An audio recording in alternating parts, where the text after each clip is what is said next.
Welcome guys to Dogs of War YouTube channel. Today we have it's called class review for 5th edition. We're going to go through each class and give you a brief description of the classes and choices that we have. We got here Pat and me, Jesus. So the first one we're going to start with is the Barbarian. What do you think about the Barbarian? I like the Barbarian. It fills the role of damage, where you can kind of pick a couple different abilities and feats and what have you to make him more tank-like too. I really enjoy the Barbarian. And Barbarian came from what? 2nd edition. Back in the day. Yeah, second I think. Second? Yeah, the Barbarian is a tribal warrior who distrusts magic. Me smash. Yeah, back in the day, the Barbarian would actually break magic items. Yep. So, the easiest one to compare Barbarian to would be the warrior, the fighter. Warrior. Warrior fighter. And Barbarian's geared more into damage than the fighter can. Dishing out more damage. They do.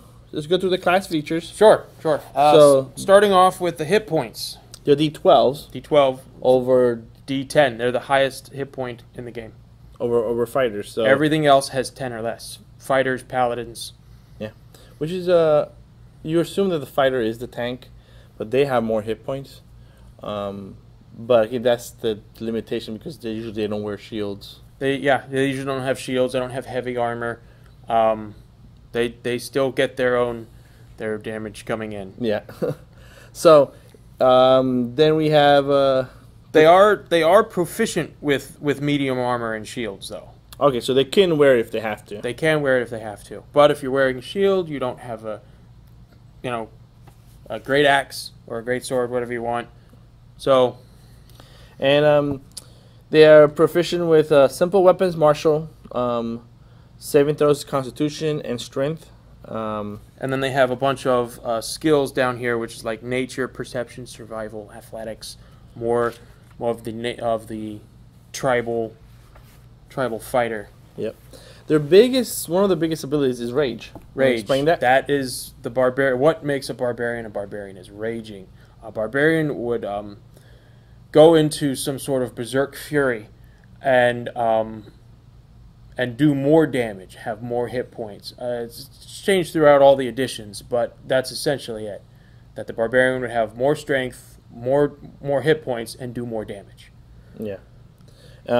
So rage gives them advantage on strength checks and strength saving throws. Yep. It's easy. It gives them also resistance. Yes, that's a big. That's a very new one. It gives them resistance against damage. So if they get hit by piercing, blunt, or slashing, they take half of that damage. As resistance works in 5th edition, you just take half. So it's for being a class that you automatically assume is raw power of them just dishing out damage. They can take damage. Yes. You know? That also is good to know because from 4th edition there was the defender role, and the defender could actually mark things and make sure that things hit the defender.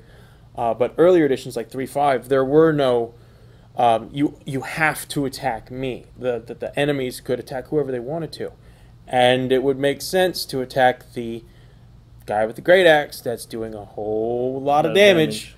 So they had to give the barbarian a little bit of survivability, and they did. And you also get a plus bonus against damage rolls, and that's based on the there's a little damage chart. Yeah, there's what level you are. There's rage it's damage. +2 until you're like level 8. Then it goes up to +3 until you're 15, and then +4 from there on. So not a lot, but extra damage. Yeah, every little thing counts. So this is something that I found weird really quick. The barbarian is proficient in medium armor, as you see right there. Okay. But you don't get if you choose the equipment that is allotted for class and background. Oh wow, they don't armor. There's no armor. They're proficient in it, but they don't get any. Yeah. But they get, if they're not wearing any armor, they have their con mod to help with their AC. which is very interesting. It's just weird. I don't know why they did that. You could get 3 plus a 3 in average, a 3 in Dex, 3 on Con. That's 6, armor 16. Yeah, which is not bad. You know, it's higher. It's around the same part of a Ranger or something like that. Yeah, I just thought that it was strange. So you'll have to play with numbers, but I guess it's depending if your character's. If you're very dexterous and very hit point oriented, then don't get armor. Yeah. But so that's one of their abilities. The second ability they get at level 2 is Relentless Attack. Basically, you get advantage on your attack rolls, but then the enemy will get advantage to hitting you, which is interesting. And it gives the whole sense of I hit you hard, how much you gonna hit me back? I'll hit you. The raging ferocity. Yeah. So I would only recommend doing the reckless attack during a rage. Yeah, make sure you don't get hit that hard. Second ability, it's Danger Sense. It was Dex saving throws versus traps and spells, and it was a lot like the third edition of what was it called? It was like evasion or something like that, or trap. No, it was actually trap sense. I think it was. Okay. That the barbarian got bonuses versus traps.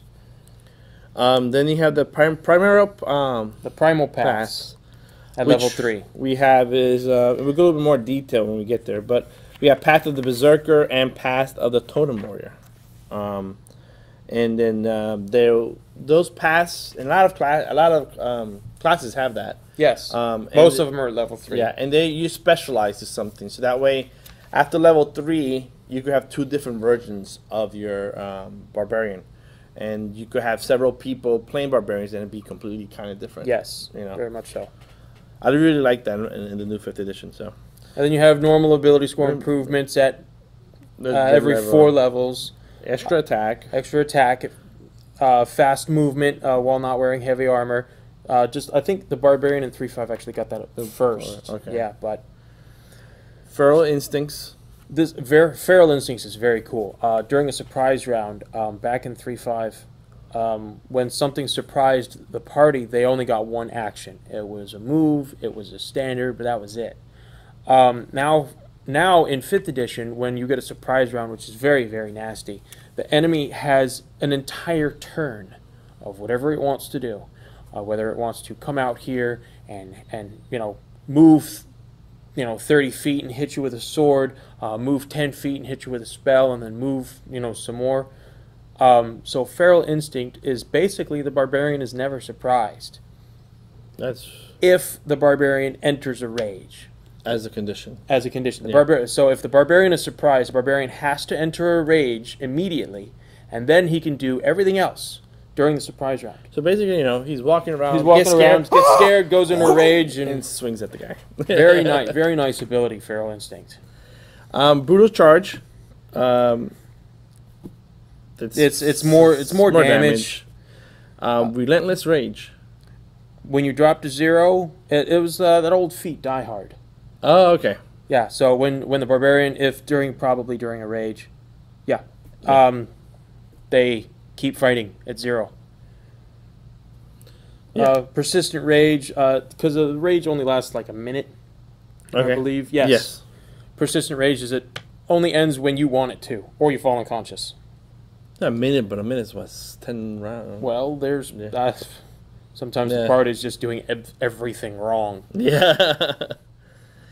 And what's the next one? Indomitable Might. There you go. If you use a strength check, and if you just completely tank it, you can use your strength score instead of what you rolled. Score is not the bonus. Not the bonus, number itself. The score.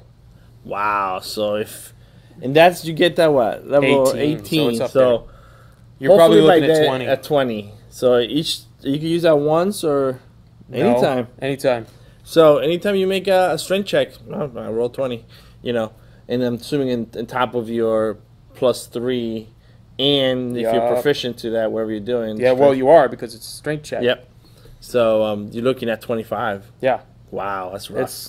And then at 20, your strength and con a maximum goes up to 24, and they increase, which is nice.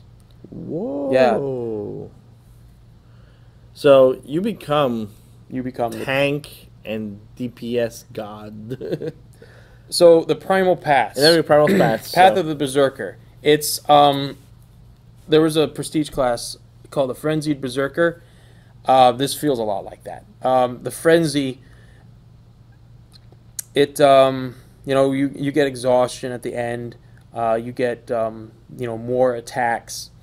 You can't be charmed. You can't be frightened, and then see there is a you can frighten other people. It is what you think of the raging. All I can think of is Eric the Red in the movie The Gamers. Yeah. When he goes into the frothing, complete rage, that would be the Berserker. So you're just completely into the rage, like I said. Yeah. There's no other word to saying it. No, there's no other word. You know, you having accepted that fact that you go crazy and kill people. The Path of the Totem Warrior is more for. Oh yeah, one more. Retaliation. Whenever you take damage from a creature that's within 5 feet, you can use your reaction to make one melee attack against them. So each time they hit you, you hit them back. More damage. The Path of the Totem Warrior is different. In 4th edition, there were multiple paths of the Barbarian. You had the Whirling Barbarian, which had 2-weapon fighting, and he was very mobile around the field. Like the Diablo type of Barbarian. Right. One of the Diablo. And there was a couple other ones. But the Path of the Totem Warrior is not about straight killing like the Berserker is. It's more about, well, for flavor-wise, it's more about getting in tune with nature and totem spirits and that. It's just like a crazy, strong shaman. Yeah, a little bit. Kind of, but more in the melee aspect of it. Right. For the Path of the Totem Warrior, there are 3 different animals that you have to choose from. You either pick bear, eagle, or wolf. And you get, depending on those choices, so essentially the Barbarian has 4. 4. Yep. This one breaks into... Once you get to pick the path, you pick the Totem and Warrior path, and then this breaks into 3 more. So if you pick the bear, you become more of a tank. You have resistant to all damage, and then once you get a little bit more levels, you have your carrying capacity is increased, and you have an advantage on strength checks to push, pull, and lift objects. And then while you're raging, any creature within 5 feet has disadvantage on attack rolls against anyone other than you. That's very good. So that sounds like a tank. Yeah. Because if they attack anyone else, they have disadvantage. And this is on top of everything else we explained to you. Right. So if you pick bear, they have resistance to all damage. They have resistance to bludgeoning, piercing, and slashing. The bear is a tank. It's a tank. The bear is a tank. It's flat out.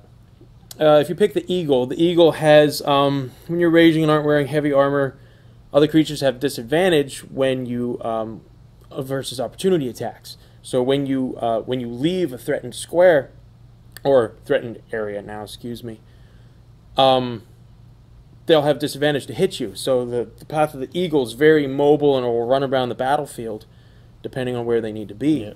And then you have some eyesight thing, which is you could look far. Yeah, look through the eyes of the eagle. Yeah. And then while raging, you have a fly speed. So you very like lay. Yeah, very very mobile. Yeah. Oh, I need to be over there, so you fly over there. Yeah. The Path of the Wolf acts like a wolf, and wolves fight in packs. So while you're raging, your friends have advantage against melee attack rolls against any creature within 5 feet. So they're like your friend the kobolds. Yeah. So the Path of the Wolf Barbarian is distracting the enemy, and then someone else comes in and has advantage to hit it. And then some sense of wolves and stealth, and then you can knock, as a bonus action, you can knock a larger or smaller creature prone. You get a trip attack. That's pretty cool. So, but yeah, that's basically the 3 paths of the Totem Warrior. And now we're gonna go into a couple of munchkinning your way through the Barbarian. Some really good races to pick for Barbarian was, of course, the half-orc.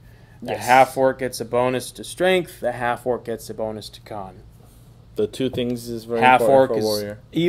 even with the flavor of the half orc. The half orc is primal. It's very strong. It's very barbarian like. Mountain dwarf for stats is also a very good barbarian. The mountain dwarf has bonus to strength and bonus to con. Not so much as the berserker that you would think that the half orc would be. I would think that the mountain dwarf would be more of a bear for the totem warrior. Oh, how funny is it? I'm a dwarf and I fly like an eagle. That would be awesome. And then dragonborn. Dragonborn are pretty good because they have a bonus of strength. Yes. And of course humans. Humans are good at everything. Yep. So. And humans gives you feats. Yes. You could do the optional thing and get a feat level 1, which feats are amazing. Yeah. Speaking of feats, we're going to go with this.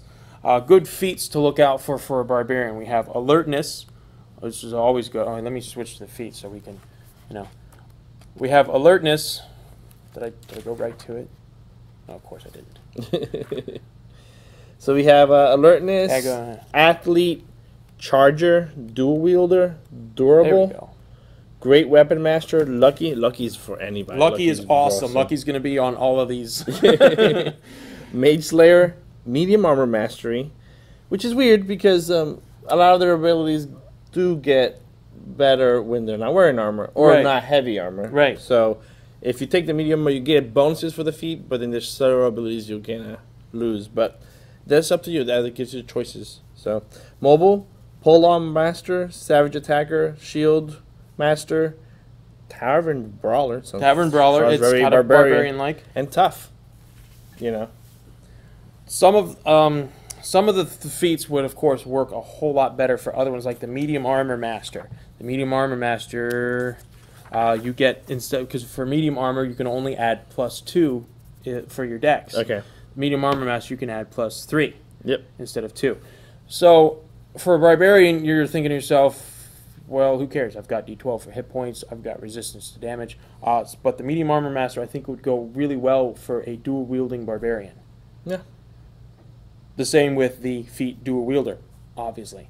Dual wield, you can imagine yourself as a famous drow and wield 2 scimitars. They are light, so you can hold 2 in one hand, and they are finesse. Finesse means that you can use your dexterity instead of your strength. So, as weird as it sounds, being a barbarian, you can have a low strength. Yep, you could be a barbarian focusing on con and dex and still be, very, very viable. And then it doesn't make you useless when it comes to strength checks, because then you saw that a lot of times you're going to get advantages in strength checks. You're going to get a level. You've got proficiency with your strength. Yeah, so it's not a bad idea. No, not bad at all. And like I said, you've got medium armor, so you've got the medium armor master, you've got 2 scimitars, you pick the path of the eagle. And more of the weakness of a warrior is their dex saves. 7 throws, Absolutely. Here, if you make it that way, you're strong on dex saves, you're strong on constitution saves. Your bonuses are not strong with strength check, but you get an advantage for it. So kind of gives you a very good dealing against whatever comes out at you. Yeah, some of these, of course, are geared towards the Berserker, like the Great Weapon Master, the Polearm Master. I think that would be really neat to see. It's a barbarian with a polearm. That's really cool. And then there was one. Where did I just blanked? Oh, Mage Slayer. The Mage Slayer is more of a flavor thing. The barbarians were the same with the Tavern Brawler. The Mage Slayer is the barbarians were afraid of magic, very distrustful of magic, and the Mage Slayer makes it so if you're near a mage, you get bonuses to kill him. And as a party, you all know that you always get into a room and you're like, okay, which one's where's the cloth? Kill that one first. So now you can go, oh, I'm an eagle. So you move around all the enemies to get to the mage, and you have the feat mage killer and go whack, you out of the picture. So you can make like little assassins, barbarians. But yeah, so and I wrote shield master on here because because barbarians are proficient with shields, and I definitely see a bear barbarian wearing a shield. Absolutely. And just because the class tells you to go one way doesn't mean you can't go another. That's what I said. That's why I said a dex barbarian. Yep. You can do it. It's very feasible. I even had one of my players thinking about doing a Barbarian multi-class wizard. Barbarians didn't have to wear armor. Nope. So they don't have to worry about it. So you're like, I'm like, this is very awkward. But he's planning to do the shaman totem area aspect of it. So that makes sense because the wizard could be kind of like a shaman type of wizardry, you know. Yeah. So it kind of builds into his background. I wrote some good backgrounds on there as well. He's an outlander, of course. You know, you're a person of the wild. You come. That's it. You come from the wild. Yeah. Sailor. I think that would be kind of neat. True. I think the sailor would be neat. A very pissed off sailor. Yeah. And well, you've ever met sailors? That's true. Hermit. Also, you're out. Maybe you haven't come to terms with your berserk fury, and you're afraid that you're going to hurt somebody, so you live out by yourself. Wolverine type of, of character. And folk hero. I would think the folk hero would be like more of a right. Well, yeah, but I would say that the folk hero would be like the totem warrior. Sure. You know, getting in touch with the totems and the spirits, and more of the shaman, like you said, that the shaman was like a tribal setting instead of the berserker, which just likes to kill things. So and something the one I was bored and I picked what I would choose. I would choose a human, and I would of course choose the charger feat because of the human variant thing. I would pick a folk hero background. I would go a shield with a one-handed weapon, like probably an axe, and I would pick the totem wolf, the path of the totem warrior with the wolf, that trip attack and the advantage for everybody else. That's just that advantage against everybody else. That is good. Amazing, you know. Then you get advantage on the rogue without them going sneaking around. Imagine you tag teaming with another berserker. Yeah. 2 berserkers in a party, making one of them a wolf's totem, one and the other one of them the frenzied berserker, and you know. Yeah. That's a lot. Yeah, the totem wolf is very party oriented. Yes. That's why I picked the folk hero. So, okay, guys, that's our recap. Not recap, but our little discussion over Barbarian. I'm telling you, man, I like the name -2 review. Thanks to one of our commenters, you know, we may be changing our -2 review. So good, I like it. It might be catching. So, if you guys like it, you know, so like it, subscribe comments, subscribe it, and so the next one will be going through each class, and next one up will be bards. Yeah, see how bards changed. And be sure to watch any other Dogs of War gaming video. Yep. We do lots of other things. So, thank you for joining us, guys. Take care. Thanks.